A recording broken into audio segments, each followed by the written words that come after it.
morning. Good morning from the Bullitt County Historical Society and also from the Hideway on Savannah Avenue. Today's Tidbit is brought to you by corporate members Tybee, Rushing, Snipes, Marsh, and Hodgkin, the Lodge at Bethany, and the Tatnall Journal. All of them are wonderful community supporters and wonderful supporters of our Bullitt County Historical Society. Officially, the beach next door to Savannah was named Savannah Beach until 1978, when the state legislature changed the town's name to Tybee Island. Here is a great postcard from the 1930s with the heading, Crowds at Savannah Beach. I love both the men's and the ladies' swimming attire, and notice the grass between the ocean and the sand. I'm sure one of you can explain this to me. With a magnifying glass, you can inspect the cars in the parking lot. This is a fabulous image of the times. The name Tybee is the Yuchi Indian word for salt. In centuries past, the French came to Tybee for sassafras roots, which were considered a miracle cure. Spain claimed La Florida from the Bahamas all the way to Nova Scotia. And let's not forget the pirates who visited here for fresh water and a hiding place for their treasures. In 1736, John Wesley, the founder of Methodism, said the first prayer in America at Tybee Island. Somehow, I really don't think this was the first prayer. Maybe the first Christian prayer, maybe the first would-be Methodist prayer. Anyway, I somehow think other people prayed on Tybee before that time. We have all crossed over Lazaretto Creek many times. The word is a variation of an Italian word meaning hospital for the contagious, or the slang interpretation in Italian is pest house. Here slaves and other passengers on ships were quarantined and thought to be curing diseases. We need a little history lesson now. When Oglethorpe founded Georgia in 1733, the colony banned African slaves. The economy of the early colony lagged due to a shortage of labor. So, the ban on slavery was lifted in 1749.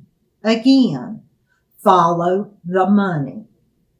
The free labor helped cultivate cotton, sugar, indigo, and rice. And the selling of human lives also became a big business. These people were kidnapped from their homeland, taken away from everything that they knew, and forced into vessels against their will to spend 4 to 6 months below deck in hazardous, life-threatening conditions.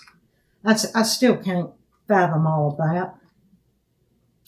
In 1766, the lawmakers in Savannah authorized the construction of a hospital on the west end of Tybee Island to help hinder the spread of infectious diseases from overseas into the new colony. 70 British pounds were used to purchase 104 acres from plantation owner Josiah Tatnall. This was located at the mouth of the Savannah River and off the coast of Tybee Island. Passengers, mostly slaves, would spend a 40-day period in the pest house. Those that did not survive were buried in unmarked graves near this site, and those that did survive were sold in the city of Savannah. For a place that is so inviting and comforting, it is sad that Lazaretto Creek area has such a troubling history. When did Tybee start to become a beach resort? Well, it was long after the Civil War.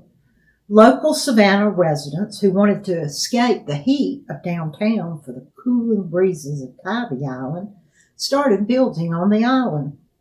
By the 1890s, there were over 400 beach cottages and other buildings built for summer residents. By 1890, the Savannah-Tybee Railroad, a unit of the Central of Georgia Railroad, was established, and Tybee became a regional resort. There were many ads in the Bullitt County newspapers offering train excursions to Savannah Beach. I've heard of these all my life. By 1933, the popular automobile caused the railroad to cease operating to Tybee, Savannah Beach. Who can remember the DeSoto Beach Hotel named for the Spanish explorer Hernando de Soto? Well, I can. Here is a great postcard of this early addition to the beach scene at Savannah Beach. The hotel, built in 1939, was total luxury, from the waiters in black bow ties with silver trays to the busboys in tuxedo shirts that kept the terracotta floors spotless. It was one of the ritziest spots in the South. The hotel also had a beach club, and it was owned and operated by J.B. Pound. He also owned the Oglethorpe Hotel on nearby Wilmington Island. He used both Spanish and nautical elements in this uniquely beautiful structure. The beach club's heyday was after World War II. Then the hotel also changed ownership.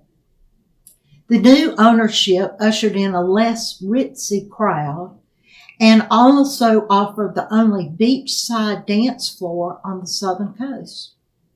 Famous shag dancers and amateur talent shows brought visitors from around the nation. In the 1960s, the club changed ownership once more. Businessmen with close ties to the International Brotherhood of Teamsters bought the DeSoto Beach Club and the Oglethorpe Club. What happened at both hotels remains somewhat of a mystery, but it's known that they kept very poor records. Cash-stuffed briefcases were seen changing hands frequently at both of these hotels. And I just love a good mafia story or legend or movie, just saying. And in 1984, I spent a while in Paris, France. It was a wonderful time. I lived on the 4th floor apartment in the 4th arrondissement. Tiny wooden winding stairs led to the apartment that had a baby stove and refrigerator and a small tin box that they called a shower. Well, one night we were invited to Professor Benoit's for drinks and dinner. He was head of the art department at the Sorbonne, and he lived in a 4,000 square foot apartment on the Champs-Élysées. It was simply a marvelous home. I walked into Professor Benoit's and I saw a painting that looked like a Monet. Remember, I was in my early 20s. Well, it was a Monet. And then I spied one that looked like a Renoir. Well, it was a Renoir. I asked, and Professor Benoit would chuckle and say, yes, that is a true Renoir. That's a true Monet.